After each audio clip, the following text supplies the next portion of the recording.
This morning, Necoclí, Colombia is no longer a tourist town. Some 20,000 migrants, many of them trying to head to the U.S., are now camped out here, desperate to leave. Among them, Haitians, Cubans, and Venezuelans. This man tells us he left Haiti more than a month ago after the earthquake there and says he won't stop now. Each day, they crowd together in line, passports in hand, children held tight. This is the moment when a few of these migrants are led onto this boat. Many of them have been waiting for this for weeks. Panama is only taking 500 migrants a day, and more than 1,000 are arriving in this Colombian town each day, leading to a huge bottleneck. From here, the boats take them west, near the Panamanian border. Then they'll cross the notorious Darien Gap, a 60-mile roadless, lawless stretch of jungle run by human smugglers. This is video taken by one of the migrants just days ago of the dangerous journey. After the dramatic surge of migrants into Del Rio, Texas last month, the Biden administration deported some to Haiti, but it released a majority, around 13,000, into the U.S. to wait for asylum cases. They're still coming now because of worsening economic conditions in South America, where some had settled, and the belief they might now be allowed to stay in the U.S. Fritz Knorr hopes to make it there with his wife and 6-month-old son. He left Haiti years ago and settled in Brazil. Now he and so many others here believe this is the time to risk everything for a shot at the American dream. What really strikes you in these camps are the children. They endured another torrential downpour overnight. Now, some countries like Chile and Colombia are beginning to crack down on human smuggling, but it's an uphill battle, Craig. Yeah, it's really hard to fathom that kind of desperation. Gabe Gutierrez for us there in Colombia. Gabe, thank you. Tonight, what was once a sleepy beach town has exploded into the latest choke point in a worsening immigration crisis. Here in Necoclí, Colombia, there are now some 20,000 migrants. Mostly Haitian, though there are some Cubans and Venezuelans. The only thing more striking than the tents lining the beaches are the mothers lining up with their children. This woman, who named her daughter Hope, is hoping to make it to the U.S. Each day they cram together, passports in hand, in a desperate attempt to cross the bay. This is the moment when a few of these migrants are led onto this boat. Many of them have been waiting for this for weeks. Panama is only taking 500 migrants a day, and more than 1,000 are arriving in this Colombian town each day, leading to a huge bottleneck. From here, the boats will take them west to Colombia's border with Panama. Then, the migrants will cross what's known as the notorious Darien Gap, a 60-mile roadless, lawless stretch of jungle run by smugglers. The danger does not deter them. So why are they coming now? Several reasons. That recent earthquake in Haiti, worsening economic conditions in Chile, where many Haitians settled after the massive earthquake more than a decade ago, and a belief among some that the Biden administration might let them stay. After a stunning surge of migrants into Del Rio, Texas last month, the Biden administration deported some to Haiti, but released the majority, around 13,000, into the U.S. to wait for asylum cases. Fritz Knorr hopes to make it to the U.S. too, with his wife and 6-month-old son. He'd left Haiti years ago and settled in Brazil. Now he and so many others here believe the time is right to risk everything. In Necoclí, shelter is hard to find. Hope is not. Migrants here tell us they've already spent thousands of dollars, their family's entire life savings, to get here, so they can't turn back now. Across Central and South America, for smugglers, business is booming. Dealing with the crisis at the border, today Texas Governor Greg Abbott joined 10 other Republican governors to talk immigration policies. KPRC2's Andy Sirota joining us now. Andy, what steps is the governor calling on the president to take? Christine, good afternoon. Governor Abbott now working together with 25 other governors to develop specific actions which they say the Biden administration can take right now to end the border crisis, from dedicated federal resources to eradicate human and drug trafficking to resuming the deportation of all criminals. 9 Republican governors joined Texas Governor Greg Abbott at the southern border today to present a 10-point proposal to end the immigration crisis, including calling up more National Guard troops to protect the southern border. The group of GOP lawmakers calling attention to the recent surge of mostly Haitian migrants camped under an international bridge in Del Rio. We know that chaos will be repeated unless and until President Biden takes action. Abbott blames what he calls the Biden administration's open door policy for the ongoing crisis. The group of governors also critical of the so-called practice of catch and release, where undocumented immigrants are released after they're caught. And that is creating a crisis not only here at the border, but health hazards across our country.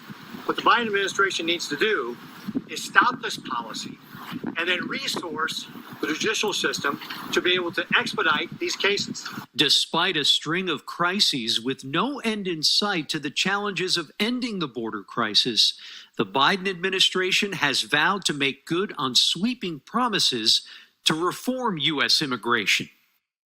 Those 26 governors requested a meeting with President Biden to discuss the ongoing border crisis, but the president has not yet agreed to meet with them.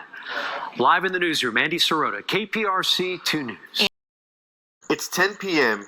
and human smugglers in Mexico start their night shift, transporting Central American migrants on small rafts across the Rio Grande and onto American soil in Roma, Texas. Like any business, profit is everything. The more people smuggled into the United States, the more money these smugglers earn. He said he's done for the Human night. smugglers, as young as 14 years old, work the night shift here. Hey, ¿tienes 14? Human smugglers drop off migrants on this dirt hill and head back to the Mexican side to pick up the next group and repeat the process as the National Guard looks on. This is a human smuggler bringing in Central American migrants. This is one of the hardest hit sections here in Roma. Let's get a little closer. And you can see here on our right-hand side is the National Guard. So they're trying to guide them with their flashlights. And here is where the migrants will be dropped off, and they'll walk up this dirt hill. And the human smuggler is going to float away to the other side, is the Mexican side. And over there, we do see some people, so we're expecting these rafts to continue all night. This is the second raft that we're witnessing now, but you'll see here now we have Border Patrol showing up. And here's where like I said, the migrants will be dropped off. According to law enforcement, what they say is the reason why they don't pursue them, the human smuggler in the water, is because the fear of them flipping the raft and the migrants going into the water. So here it will come up. You can see them start to climb. So actually here we see a young boy coming up.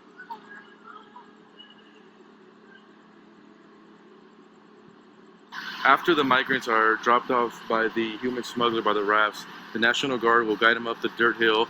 And here, they'll basically gather all the migrants from the rafts. They'll load them up on this Border Patrol truck, and they'll take them to a processing center, and most likely will be released inside the United States. You're seeing now the second raft. Here is another raft. This is the fourth one we've seen tonight.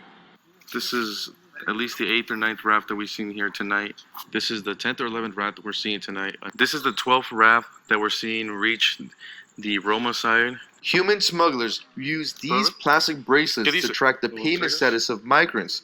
Once migrants have paid smugglers to cross the Rio Grande, they are given these bracelets as proof of admission into the United States. We're hearing from Guatemala, from El Salvador, and even from Cuba are some of these migrants behind me, and these are all the bracelets and wristbands that we found on them. Proof of purchase that they had to pay to cross. You guys can see it's all saying entregas, entregas, entregas, meaning delivered. And this is all from the same cartel or smuggling group because they're all the same color. Once again, just showing you the reality. Here we have another one coming. Can we zoom in? There's kids in there. This is just happening all night. So we just interviewed an unaccompanied minor that had to pay a human smuggler to cross the river.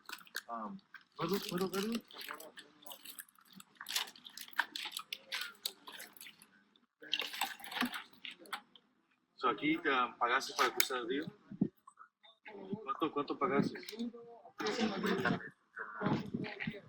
Por 50 la vez. You guys can take a look at the bracelet.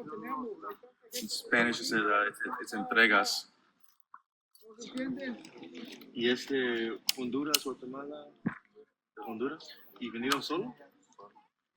¿Cuántos años tienes? ¿15? ¿Cuánto pagaste para esto? Eso la verdad, 100 pesos. ¿Y eso es para cruzar? ¿Y como pagaron como un coyote? Excuse me.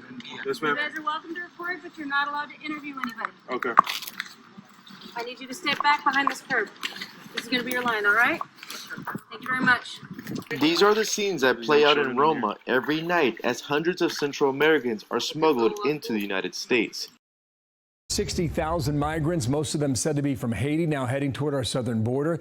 Texas Governor Greg Abbott among 11 Republican leaders at the border, saying the National Guard is gearing up for the next big surge. I want to bring in Lieutenant Christopher Olivares from the Texas Department of Public Safety. And Lieutenant, welcome back here. What do you know about the caravan, first off, that you can tell us today? Well, good morning, Dana and Bill. So first of all, we're monitoring this current situation right now. We're monitoring the caravan that could potentially surge the border. And I can tell you right now that we do have resources in place. We have an intel group. We're working closely with U.S. Border Patrol.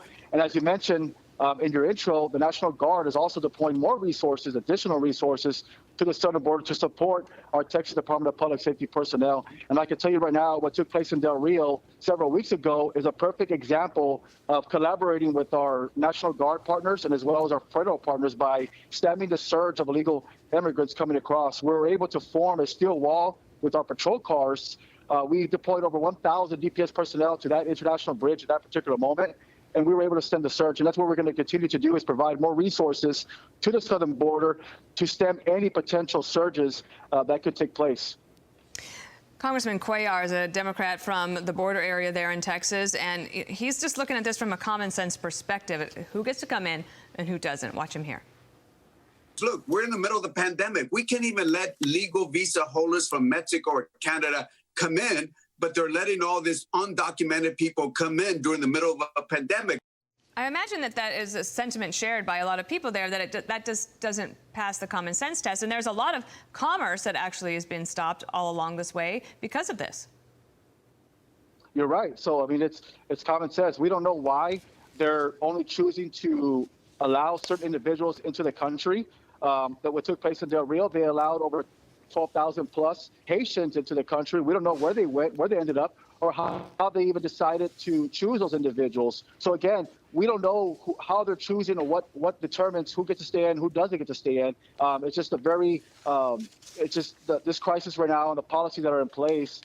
It's broken. It's a broken system, and that's now we're starting to see that, and we've been seeing that at the beginning of the year, and we're having to deal with the situation right now. Lieutenant, you familiar with Rodney Scott, former border chief? Yes, sir. Yeah, okay, so he worked under Trump, he worked under Joe Biden. He sat down with Brett Baer this week, said a lot about the number of people coming in from 150 different countries, about a lot of the gear that was designed to help build the wall was just sitting there mile after mile. Here's a sample of what he said last night. The real thing that's changed is the focus on border security in general and acknowledging that border security is critical to Homeland Security and actually trying to control the border. The messaging has changed. Current Secretary Mayorkas, he was part of DHS before. He ran CIS. He clearly understands and knows how to control the border and what needs to take place. Given all that, Lieutenant, why is this going on? That's the question, Bill. You know, we don't know why it's going on. I mean, they can put a stop to this. That's the question right there, is why is there any action being done by the federal government? And that's why Governor Greg Abbott has stepped in. That's why he's visiting the border again today with numerous other governors. And that's proven leadership right there. When you visit those areas, when you visit the areas of the border that have increased activity, you visit with the boots on the ground, the men and women, and listen to their concerns, because they are the subject matter experts. They're going to tell you what the problem is and develop solutions. So again, I don't know why the federal government is not stepping in to take care of this crisis. We're starting to see more individuals that are coming across our border that are heavily armed. These are individuals that are on the U.S. side, heavily armed, taunting our National Guard, taunting our law enforcement by brandishing their weapons. We've seen several incidents that took place this week because of that. We had a gun battle that happened in Mexico that occurred directly across the city of McAllen, where you had 13 individuals come across the border after that gun battle. 5 of them were shot. Now they're in local hospitals. So we're starting to see this violence starting to increase. These individuals are getting more bold, and that's because of right now the lax border policies. And again, why it's happening? That's a question that the federal government needs to answer. They don't like that question. Thank you so much, Lieutenant. I will stay in touch. Thank you. New report claims social media platforms like Facebook are encouraging illegal migrant smuggling and promoting hate towards migrants. News Nation correspondent Janelle Fort has the story. New reports show finding human trafficking routes, modes of transit, and even discounts is as easy as a simple scroll through social media.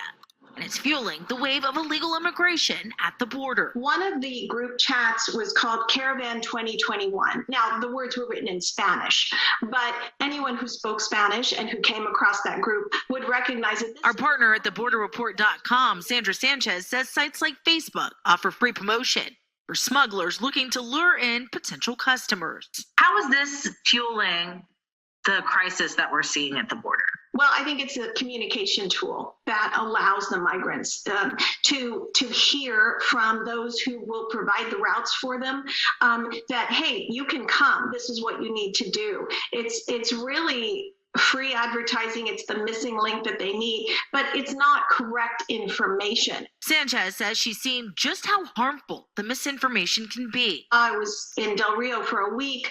I was on the bridge. I saw thousands of migrants below me, crying, hungry. They were destitute. They were making tents out of carrizo cane. They all thought that if they crossed the Rio Grande from the Ciudad Acuña right into Del Rio, that they would be admitted into the United States, and they weren't. Several cybersecurity and migration experts are now urging Congress to take action. They say Facebook in particular can and should do more to patrol its platform. In a statement, Katie Paul, the director of the Tech Transparency Project, told us, quote, Facebook's dominance in Latin America paired with their repeated failures tackling misinformation and crime has contributed to the surge of migrants at the border. As we've seen from the recent whistleblower reports, Facebook was aware of how its platform was used to facilitate human trafficking of vulnerable populations. Facebook chose not to act, quite literally sacrificing people for profit. And that was Janelle Fort reporting. As some of the actions these groups want to see is Facebook be required to remove hateful disinformation and posts that show intolerance for asylum seekers. They also want the social media giant to ban groups that target migrants and vulnerable populations by encouraging them to illegally migrate to the U.S. Of course, this opens up that First Amendment right can of worms once again. And now to extra perspective in the fight against human smuggling in the borderland. Stash houses are considered a place where migrants entering the U.S. illegally are hidden before moving on to their next destination. Customs and Border Protection say the number of stash houses have tripled since last year. Although CBP cannot confirm the information because of an ongoing investigation, they believe there are a number of stash houses in the Sunland Park area, specifically near a neighborhood where the body of a migrant was found over the weekend. My first reaction was, it's an illegal, he's tired, he's asleep. Jamie Correa found the migrant's body over the weekend right here, just a few yards away from his family's front door. But he doesn't believe the migrant, who Sunland police identified as a 52-year-old from Guanajuato, Mexico, died here. Next to where the body was, you could see where someone had backed up and came forward and were like all-wheel, all-terrain, truck tires. Yeah. And you could see where the body, his feet drag along the floor. Instead, police believe the 52-year-old came from a stash house, died, and dropped off here in front of Correa's home. From what I've heard, rumors around town, there's several stash houses in the area. Marta Benavides is not this woman's real name, and she does not want her face shown. But CBP confirms the number of stash houses in the El Paso sector is growing. According to CBP spokesman Carlos Rivera, last year CBP uncovered 66 stash houses, rescuing 487 migrants from deplorable conditions, migrants forced to hide in small living quarters. However, so far, special anti-smuggling units, along with the El Paso Sector Intelligence Unit and local law enforcement, have broken up as many as 300 stash houses, rescuing 3,200 migrants. And fiscal year 2021 isn't even over yet. Benavides says she sees migrants frequently walking the streets of Sunland Park, but it's not the migrants she's worried about. It's the people potentially running those stash houses. I think I'm more afraid of the coyotes or polleros, as people call them. But the migrants, no, not that much. They usually just come here to work. And homeowners like Benavides in the Sunland Park area believe coyotes or polleros are the ones running stash houses to move migrants around. Learning new details regarding the arrest of a Horizon man accused of operating a human smuggling network in the region. Homeland Security officials say 47-year-old Roberto Benavides was the target of a year-long investigation. According to HSI, during that time, Benavides harbored and transported more than 100 non-citizens in semi-trucks throughout the country. According to court documents obtained by ABC7, Benavides used 2 truck yards from companies under his wife's name, along with 2 local hotels they're accused of using to keep and transport the migrants. Following the arrest of Benavides, Homeland Security Investigations acting special agent in charge said, quote, human smugglers are callous individuals who are driven by greed with total disregard for the health and safety of the people they exploit and endanger. Governor Ducey, he is headed to Texas with other Republican governors to announce a new state border security push. The governor traveled yesterday and plans to attend a news conference in Mission, Texas with Governor Greg Abbott today, where they plan to unveil a 10-point border security plan. Republicans have seized on a record number of immigrants crossing the border this year as a top issue. And the surge of border crossings has happened despite Biden retaining many of the border restrictions put in place by former President Donald Trump. Last month, Ducey and 25 other Republican governors sent a letter to Biden asking for a meeting with him on border security issues, but Ducey's office says Biden has yet to respond. Well, Texas Governor Greg Abbott is heading back to the border today, but this time with 10 other GOP governors. The plan is to talk immigration policies and call attention to Biden's border crisis. This is as Border Patrol agents are bracing for what could be the largest surge ever of illegal immigrants attempting to enter our country from Mexico. Joining me now is former Kansas Secretary of State Chris Kobach. He's also the attorney representing Texas sheriffs and ICE agents in a lawsuit against the Biden administration. Chris, good morning.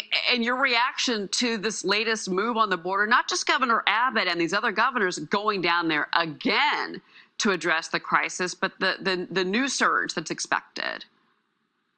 Well, you know, there is a new surge, and my reaction to it is this won't be the last surge. The reason we saw the previous incident with the 15,000, give or take, Haitians under the bridge, and now this surge, is because the Biden administration policies have made it quite clear that once you get into the United States, you will not be deported. And that's what the Texas sheriffs are suing about in federal court right now. We're awaiting a preliminary injunction.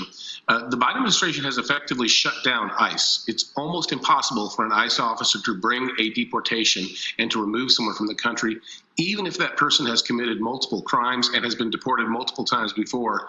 The Biden administration's new policies, actually they've been in place since February, have made interior enforcement all but non-existent. And that sends a clear message to countries to our south. Indeed, it sends a clear message all around the world. Once you get past the border, you're free to go. You're not going to be removed from the United States. And that is what's bringing people in. Well, that's something that Maria has pointed out time and time again. It's the gotaways. I mean, at the end of the day, we really don't know those numbers, but it's estimated in the tens of thousands. And that is, I mean, these are people that aren't being tested for COVID. We don't know their backgrounds. They could be criminals. I mean, there's so many concerns about these gotaways. And Maria's right to point out that the Biden administration is basically gaslighting the media on this issue. Yeah, that's exactly right. Because the gotaways are an unknown number and a very large number, it's not, you know, the numbers in recent months has been about 200,000 a month that are apprehended by the Border Patrol. But with the gotaways, it could be $400,000 people a month. And it truly is extraordinary because they're not being tested for COVID. They're not being cleared. Their criminal backgrounds are not being checked. This truly is an anti-immigration policy. It's a policy, an anti-policy. We're absolutely allowing people in this country with no vetting, absolutely no control of our border. There is no effective border in the United States because of the Biden administration's policies. That's why we're bringing this lawsuit. Man, there's Maria with Governor Abbott. The last time that she was down there, she's been reporting extensively from there. And I also want to say here, and I want to bring in KT McFarland into this, because KT, something else Maria constantly talks about is the amount of fentanyl that is crossing the southern border and the danger that poses to the U.S. Yeah, it's not just who's coming, but what are they bringing with them when they're coming. A lot of it is the fentanyl. I mean, China has made it pretty clear that they want to flood the United States with made in China fentanyl, the same way that they feel the world and the Western powers imposed on China 200 years ago in the Opium Wars. For China, it's all about revenge and kind of getting even and the role of history. But the other thing is we just witnessed the fall of Afghanistan, right? We now know that there are a lot of terrorists on the loose. There are a lot of people around the world who now want to come into America and do harm. What better, easier way to do it than to come through the border knowing that they're not going to be tracked, they're not going to be traced. Once they get here, do whatever you want. I think it's a really big national security issue, as well as an economic, humanitarian, and every other issue you want to make. Chris, your response to that? Yeah, KT's got a very good point there. What's happening with our Border Patrol is that they're all being forced into this processing of these massive waves of migrants coming in. And they're no longer having enough Border Patrol officers to guard the rest of the border, which is wide open. And that's where the smugglers bring in the drugs. That's where they bring in all of the bad things while they're dealing with processing all of these people who are coming in and lining up and announcing themselves to the border because they know they're going to be allowed in anyway. As one Border Patrol officer put it to me, they're being treated like Uber drivers for people coming into the United States. And they, think about their perspective. They trained their whole career to protect the border, to fight against the inflow of drugs and criminals. Instead, they're processing people into the United States who have no valid claim to asylum. And meanwhile, the border is left wide open for terrorists and drugs. It's a horrible situation we're in.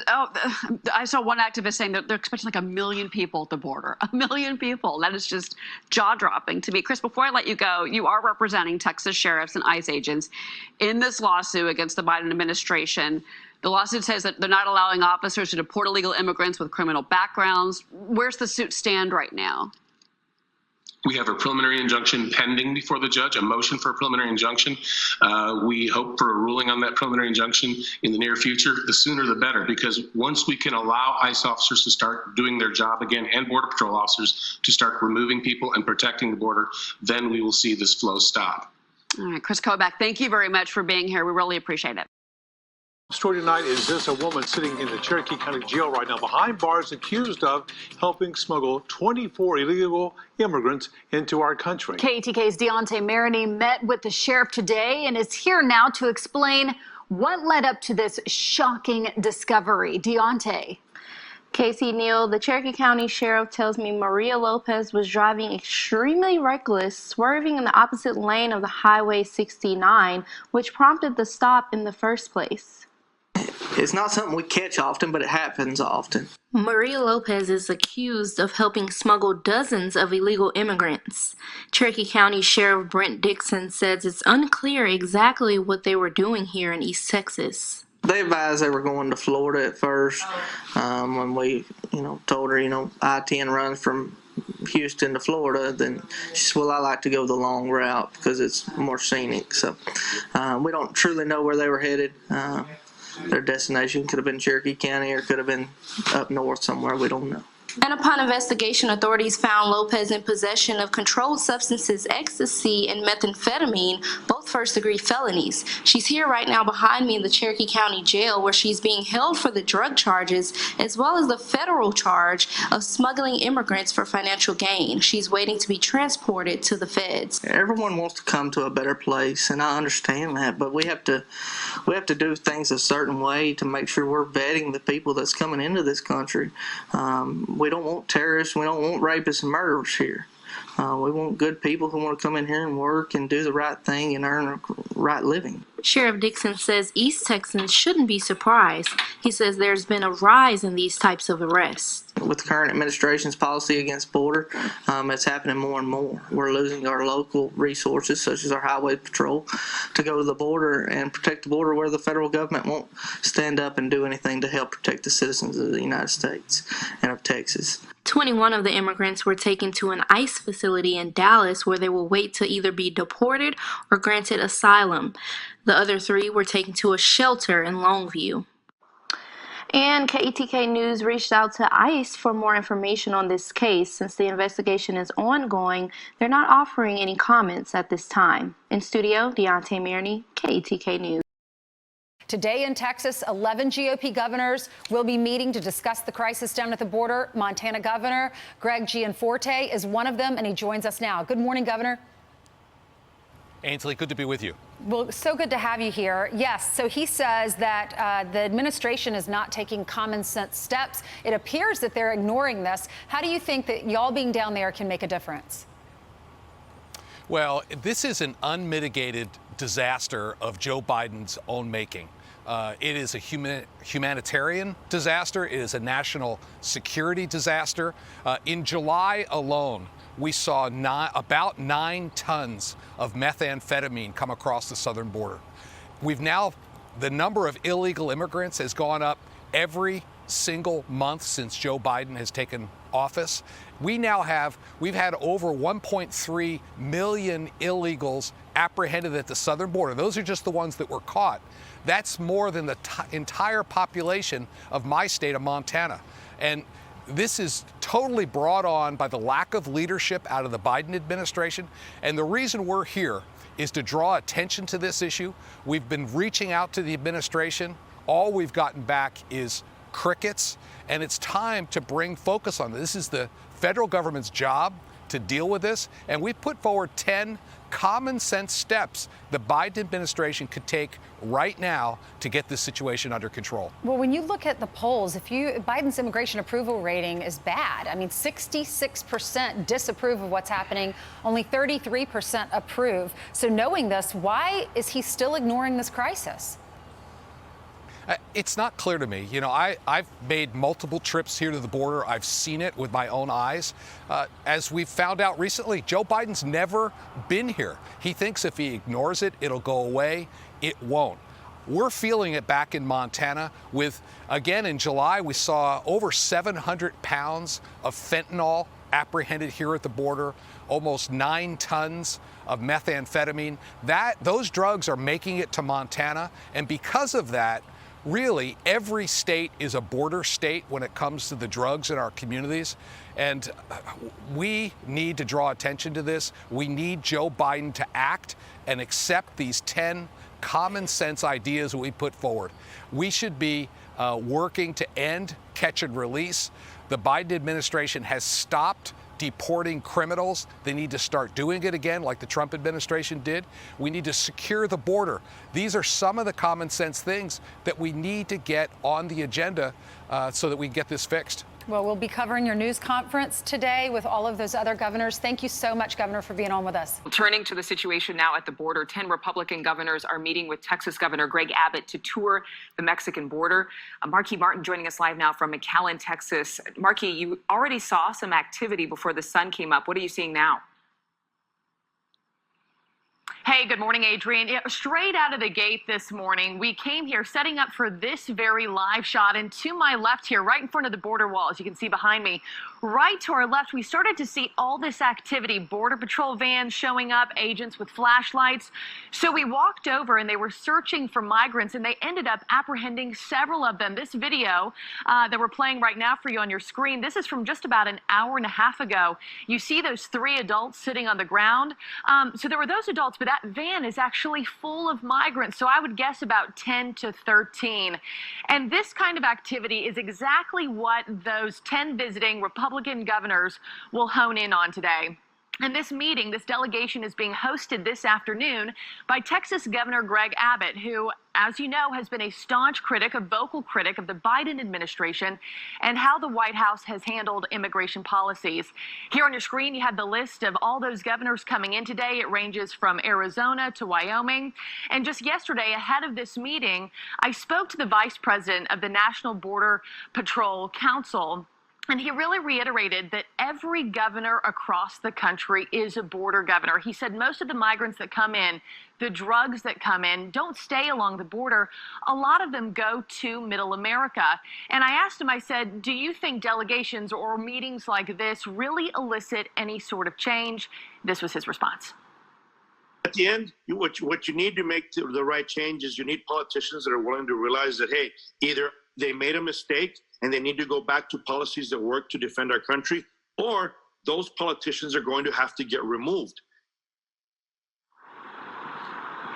And I'll also add, you have a lot of locals here in the area that we have talked to all this year who say that they're tired of these, what they, consider to be dog and pony shows coming to the border, delegations, whether it's Republican or Democrat, touching down for just a couple hours and then quickly leaving. And Adrian, we will be there this afternoon to cover the meeting. We're very grateful that you're there for us. Thank you. A big story that affects a lot of people. I want to go to Chris Kobach. He's the former Secretary of State of Kansas, and he's the lead attorney representing Texas sheriffs and ICE against the federal government. Chris, how are you, sir? Great to be with you. Doing well. Give me the backstory here. What's the genesis of your lawsuit?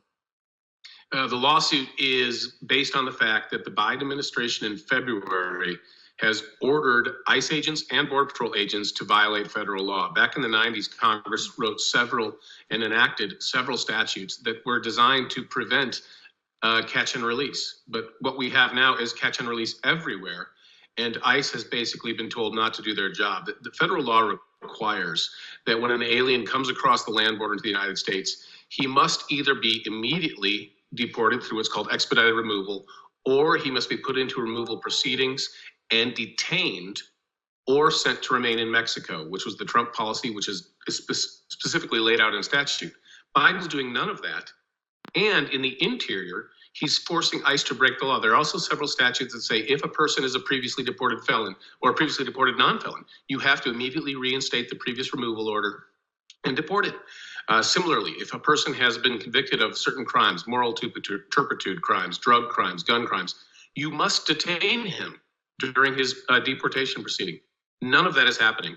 And the federal statutes use the word shall, and the Biden administration is ignoring federal law, and worse, it's ordering ICE and Border Patrol officers to ignore federal law. So the sheriffs are saying, look, we've had enough, and they're teaming up with ICE agents, something that's never happened before in a federal lawsuit, saying we want to follow the law, and we need you, the Biden administration, to allow officers to follow the law because it's killing us. The sheriffs are overrun with crime.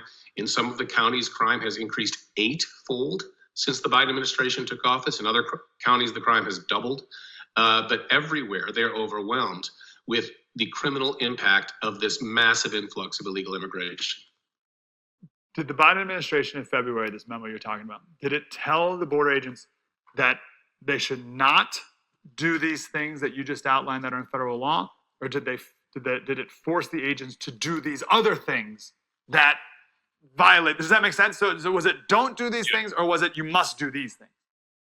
Right. Of course, the Biden administration would never be so blatant or so obviously illegal as to say, here are some federal statutes, you don't have to follow them anymore. Instead, it's crafted in terms that say, well, we have priorities. And they list these 3 areas of priorities: aggravated felons, terrorists, and recent border crossers. And so in those cases, you might be able to deport someone. But in every other case, which is the other cases are, over 90% of the people in the country illegally and coming to the country illegally, you cannot take any enforcement action. You can't detain him. You can't deport him. You can't do anything to him unless you get special approval. And special approval may take 2 months, pre-approval from your supervisors. So basically, they ordered ICE to stand down. And the testimony from our ICE agents is that it's virtually impossible to get approval. It takes forever. And so the ICE officers are being forced to sit at their desks and do nothing. Similarly, Border Patrol officers are no longer being able to detain people. They're turning them loose into the United States. It's truly outrageous, and it has sent a signal to the people coming north. And these signals are sent very quickly. And that is, once you get to the United States, hey, don't worry, Border Patrol is not protecting the border anymore. They're processing us in. They are babysitters now. They are not allowed to be Border Patrol officers. And ICE has been forced to stand down. You will not be deported in the interior of the country, even if you commit a crime. In our lawsuit, we provide evidence of many cases where people have been convicted, illegal aliens convicted of dangerous crimes, sexual assault on a child, gun crimes, drug crimes, serious crimes. And the Biden administration has told ICE officers, no, we let him go. We are not interested in removing him. He's illegally in the country and he's committed a serious crime. They're being told, let him go. 2 more quick questions. I'm sure you've seen Bill Clinton, the State of the Union address, where he talked about, we got to shut down the border, basically, right? Build a wall and shut down the border. Yeah. What changed in the Democratic Party? Because I think the common belief is that, Democrats want open borders because they'll have more Democratic voters. Okay, fine. But did Bill Clinton not realize that back in 1991 or whatever, 92? What's changed with the Democrats' position on the border? You know, it's a great question because Bill Clinton signed those laws that I was just talking about that were passed by Republican Congresses in the 1990s. And, even Joe Biden changed. He used to talk tough on the border. I think what changed is that many Democrats came to the conclusion that, these Democrat leaders in Washington, D.C. came to the conclusion that these individuals are coming from poor countries. They are overwhelmingly dependent upon the welfare state when they arrive to one of the most generous welfare states in the Western Hemisphere, and they will vote Democrat. And I think they've made a crass political calculation that it's okay to violate our laws as long as there are more undocumented Democrats coming into the country who will soon be voting for their party. At the end of March, the Moshannon Valley Correctional Center, located just outside of Phillipsburg, was closed after the agency that oversees federal prisons declined an option to renew its contract after 15 years in business. However, after just a short time of the GO-owned complex sitting vacant, it has a new tenant, the U.S. Department of Immigration and Customs Enforcement. The Clearfield County Commissioners expect the facility to bring in 300 jobs initially at half capacity, but it could hire even more people when more inmates are admitted. County Commissioner John Sobel believes that the local area already has the people to run the operation. They indicated that the former GO employees, of course, would be the best potential employee pool because, number one, they've got the training, and number two, they've got the necessary clearances. And so they, of course, make a perfect fit. This would help put nearly 300 laid-off workers back to the job. But while that sounds like good news, Gary Josvik, who worked at the prison for nearly 30 years and reached the rank of captain, doesn't think that every worker is roaring to get back to the facility. Some will not go back, and I know through past experience that some of the people they will not call back because of their past experiences dealing with inmates, so to speak, but these are going to be immigrants, so the whole process is going to change somewhat. Now the only things you can hear are the generators that are running the buildings behind me because the brand new facility is set to open in November. Reporting from the Moshannon Valley Correctional Center, I'm Derek Hyde. 3,000 are waiting here locally at holding facilities. 13 on your sides. Arlette Yusuf joining us in studio tonight with more. Arlette. Overcrowding in Yuma sector holding facilities have caused the agency to stretch its resources thin. We're over capacity, and we're finding different ways of getting those numbers through processing, getting them housed, and getting them out of our hands. Because we know, the next hour could bring another 900-800 people.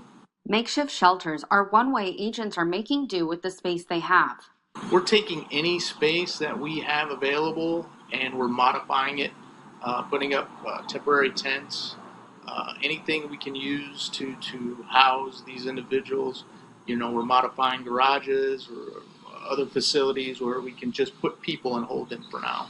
While apprehensions from this past Friday to Monday are approximately 1,000, there have been already more than 2,500 apprehensions from the 1st of October, the beginning of the 2022 fiscal year. We also have tents that we're able to provide with air conditioning and everything else, but it's just additional stuff that we have to be able to accommodate what's coming in. And there is no telling what each week will bring. For fiscal year 2021, over 92,000 undocumented immigrants were apprehended and processed in the Yuma sector alone. Now they await their day in court. Reporting in studio, Arlette Yusuf, 13 on your side. We're at the point now where we just throw our hands up and let them come in, I guess. I don't know. What can we do? We're not getting any help from the federal government. Every time Border Patrol agents try to step up, they tie their hands. So, what do we do? What do you wish the federal government would be doing right now? I wish they would let the Border Patrol secure the border like they need to and want to. One. Two is I wish they would quit enticing these people to come in. What are the residents in your community saying? They're not happy with it at all. I've got ranchers that have constantly getting their fences cut, their homes getting broke into. The cartels are in line with these people and using these people and exploiting these people.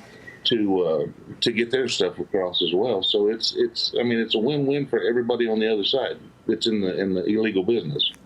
When you look back at the history of, your area and the worst that it's ever been, when was that? Probably 2006 is when we could see it coming, but it hasn't been as bad as it is now. Not in the waves and volumes of people coming across. Did you ever expect it to get this bad? Not at all. Not at all. A few years back we anticipated something like this, but not the surges like we're getting. Our big, not only were we dealing with the cartels and the criminal aspect coming across, but now all these other people coming across from everywhere and who knows where, bringing who knows what. Yeah. All right, Sheriff Arvin West, keep us updated, okay? Thank you for joining us. Thank you. Of course. Have a good day. Activists in Brooklyn are trying to get the attention of Senate Majority Leader Chuck Schumer, demanding he take action to provide a pathway to citizenship. News 12's Hannah Klieger is out in Park Slope with more on their call to action tonight. Yeah, Amanda, these activists rallied for nearly 2 hours outside Senator Chuck Schumer's apartment here behind me, demanding that he take action to help millions of undocumented immigrants become American citizens. No fear. A cry for citizenship. And a moment of silence to bring attention to the challenges undocumented people face. Immigrants have been keeping this country running for the last 18 months. They are part of our communities, and they have been waiting for too long in the shadows without the rights and privileges that they have earned. This rally was organized by the New York Immigration Coalition and Make the Road New York in the hopes of pushing Senator Schumer to action. You have the power. You have the power to deliver citizenship for millions this year. We don't want anything less than citizenship. Ralliers here say they're disappointed that Democrats have been promising immigration reform for a long time and have yet to deliver. We voted for our Democratic majority because we wanted the kind of change they promised. We wanted them to care for all of our citizens. We wanted them to recognize that a path to citizenship is part of what America stands for. So what is next, Hannah, for these activists And Amanda, as they there fight is for more this of change? Yeah, Amanda, there is more of this planned for tomorrow. They are planning a digital day of action, calling it a Twitter storm. And on Friday, they have a rally planned outside Senator Schumer's office in Midtown Manhattan. We did reach out to Senator Schumer for comment on this, and we will let you know when we hear back.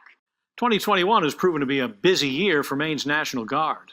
But most of their missions haven't been overseas, rather at the U.S. border. The bottom line is, we're there to support, and when we're given a mission, we do the best we can to do it right. These members of the 488th Military Police Company will be stationed at the southwest border for the next year to assist U.S. Customs and Border Patrol agents. They'll keep an eye on surveillance video to ensure no one enters the country illegally.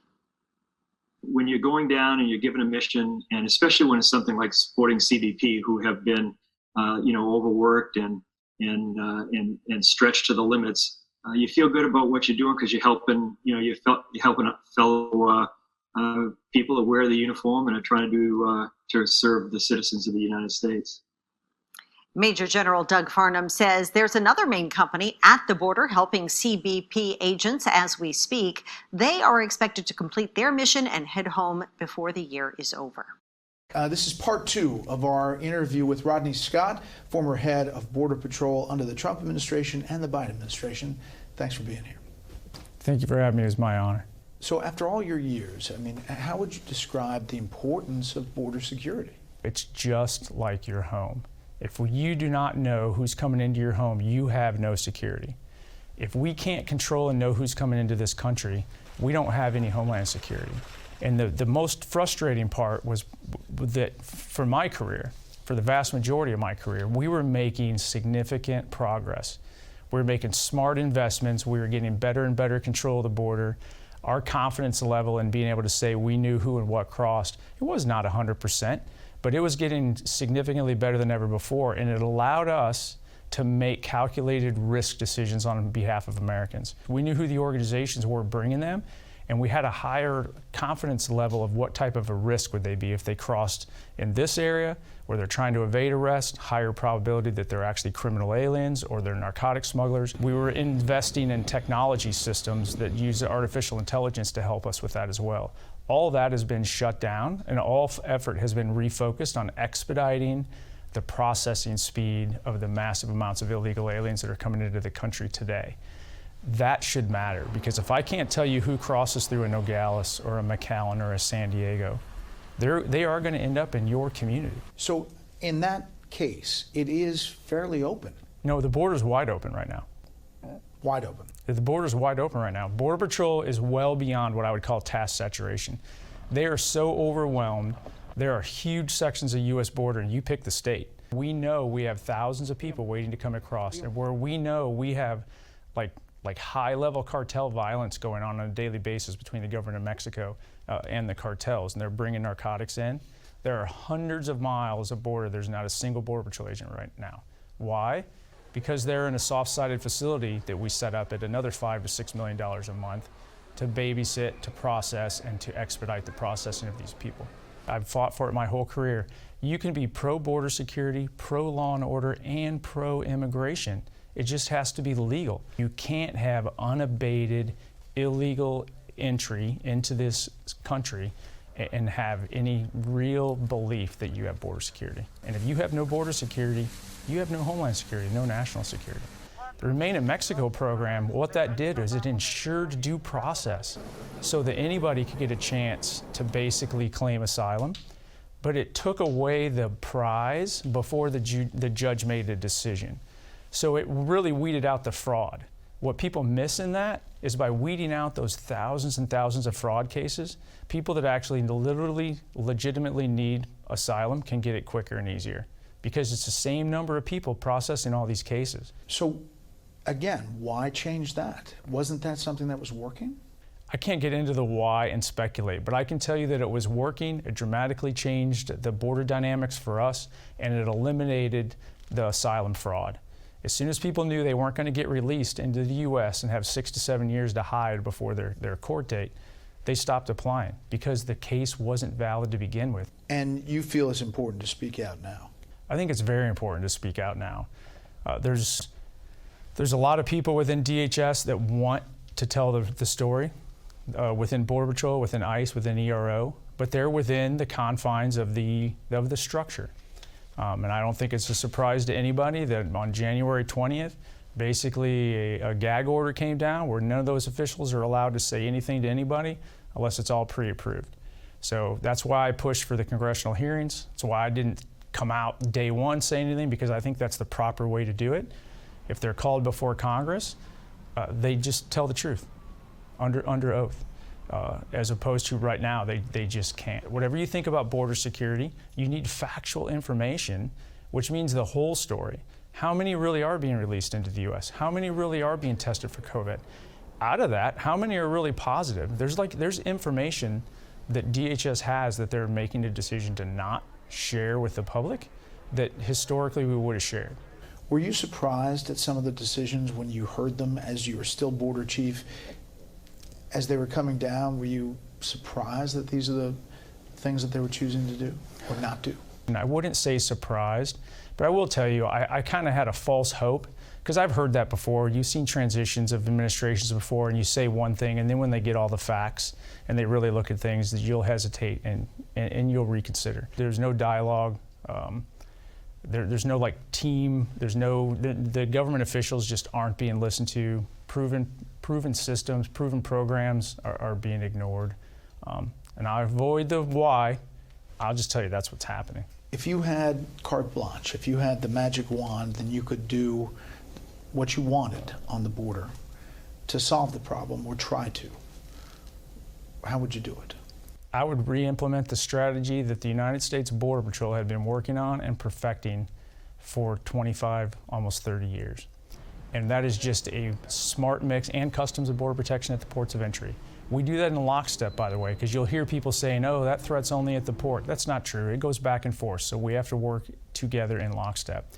But we have been systematically improving border security for years through a smart deployment of personnel, technology, and infrastructure. What would I do is that simply continue to build out the border wall, that those requirements were developed by seasoned Border Patrol agents based on where that infrastructure could make the biggest difference and the return on investment long term.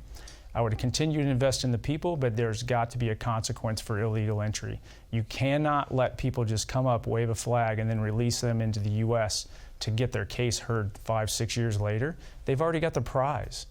They're already here. There's no reason for that. So you're saying that while it was a Trump administration policy, is not, people shouldn't be anti-political, anti-Trump. It's policy that the Border Patrol came up with over years. DHS personnel. So this is how it worked up until January 20th. And I was actually very proud to be part of this. I didn't create it, but I was proud to be part of it.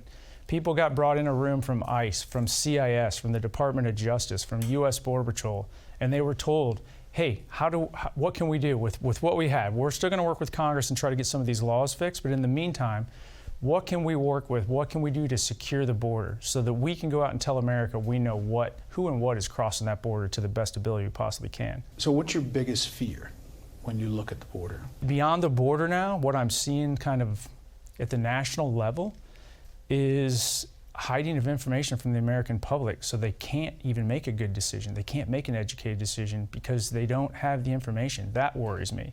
Just society in general, how it's harder and harder to even people listening to me right now, you don't have to believe anything I say. Anybody that thinks that an uneducated smuggler bringing cocaine and marijuana across the border that successfully gets past Border Patrol agents is the only threat is kind of naive. There's a lot of other threats, and again, we'd have to sit in a different venue for that. But I spent 5 years after 9/11 working on anti-terrorism issues specifically for Border Patrol and CBP and bringing us into that arena to see what the other threats are that are out there.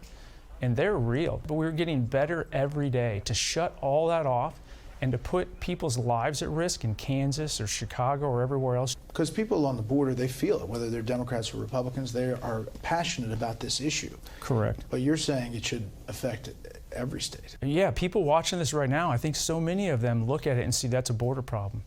They're not staying there. And those 400,000 people that avoided arrest, they clearly didn't stay at the border. They might be living down the street from you. Who are they? What's the threat? I just can't tell you that because we didn't interact with them. But I can tell you, the Border Patrol arrested over 10,000 criminal aliens last year out of the people that they came in contact with. The other thing that gets missed sometimes, that means they've been in the U.S. before and committed a crime. There's no global database that says what crimes these people committed in Syria or Nicaragua or Honduras at all. So those 10,000 are only people that have been here before and committed a crime. So what else, just statistically, if you build that out, there's some real threats to this country that are getting by us right now that literally all it takes is to re-implement some of the programs we had in place that got rid of the fraud, that slowed down the flow. You're always going to have some people trying to sneak in illegally. That's why we have a Border Patrol. But they can make decisions of where they deploy much more smarter when you're dealing with manageable numbers than the chaos that we have today, which from the intel I've seen and heard about is nothing like what's going to come tomorrow. It's going to get so much worse if we don't fix this. Thanks for the time, and thanks for speaking out.